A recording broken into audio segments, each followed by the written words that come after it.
Alrighty, we have the overhead plate squat, and we're going to use this as both a mobility drill and a range of strength drill. So first off, we're just going to sit in the bottom of a squat, holding a plate. So this is how you get in the game. You just want to hold that plate there.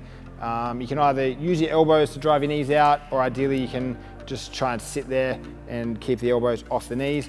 So next thing we could do is a front loaded stotz press. So we'll just simply press the plate above our head, and we'll try and hold that position for 1 or 2 seconds. And you see it's quite hard to get the hands behind the head when in the squat position. And what it's doing is really trying to strengthen that posterior, and we're going to lengthen out the anterior whilst also spending time in the bottom of a squat, which is awesome. So you can either work through reps, or we can hold that overhead squat position for ideally 1 minute or 2 minutes if you really want to get good in that position. So get comfortable with the uncomfortable and see how you go.